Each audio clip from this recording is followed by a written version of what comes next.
And Maya, I want to address something else you said though. You said you and a lot of other men and women, but men say this as well that in this economy that we're living in, um two two people do need to be working, two incomes are needed.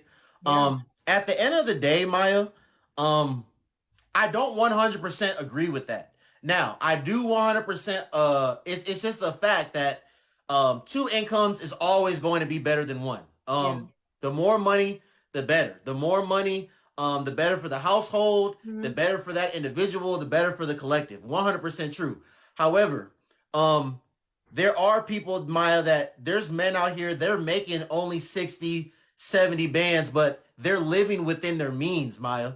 And Hmm. I say living within their means because a lot of people don't live within their means. A Hmm. lot of I men and agree. women don't live within their Yep. means. Yep. So So even true. so like even a man and a woman, right? And I know you have your own place, and my cousin has his own place, but like Mhm. there's people that they won't be engaged, they won't be married, but like they'll be in a relationship, but it's like, okay, now I have my money and we have your money, and we could stay in this place that only costs 1,500, but being that between the two of us, we're making between 7 and 10 grand a month, we're gonna go get the place that's like 3,500 or 4 bands Right. a month now, Right. just because we have the ability to do Just because you so. can. Yeah. Yeah, but that doesn't necessarily mean that that's what you need to do. So I Yeah. say that to say a man could be making 70, 80, 90, not even six figures.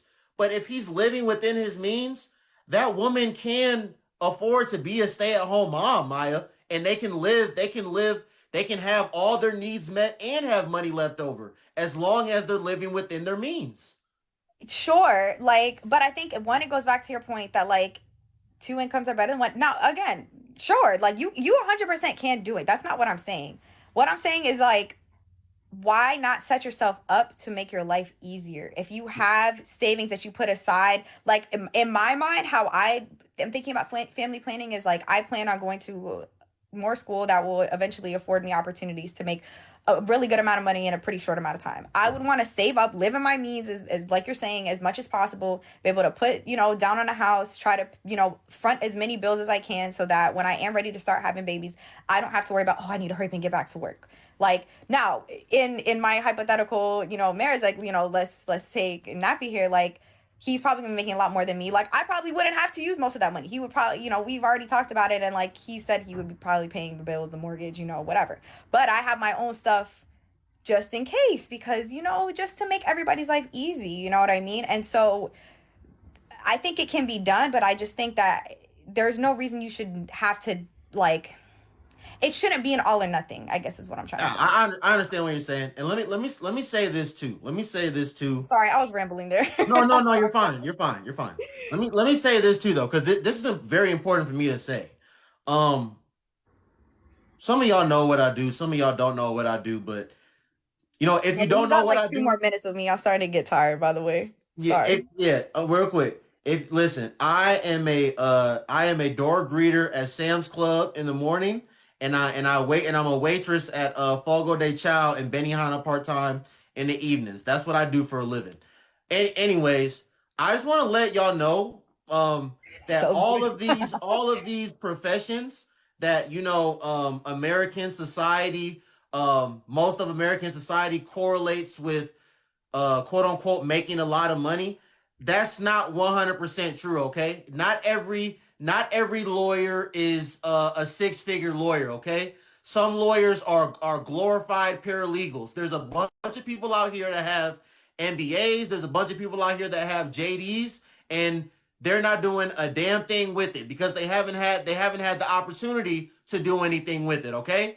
There's a bunch of people out here that got 400, $500,000 in debt, but they have a JD. They passed the bar exam, and they have a $200,000 annual salary. But a lot of y'all don't know anything about money, so y'all think that however much money a person makes is gonna correlate to a certain lifestyle. What about their living expenses? What about their debt? Like y'all don't know stuff about like debt to income and all this stuff. And I don't want to get too deep into it, but just know that doctors, orthodontists, dentists, lawyers, they're not all making the money that you think they're making. And even some of them, they may have the salary, but they're not able to live the lifestyle because they have the debt and they have the living expenses. So I just want to let y'all know that too. That's why it's very important to live within your means.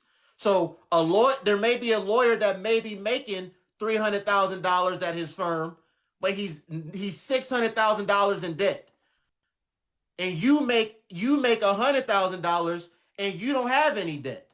You use your credit card every month and pay it off so you can increase your credit score and get points on that credit card. You can live better than that person. I just wanted to inform you guys of that.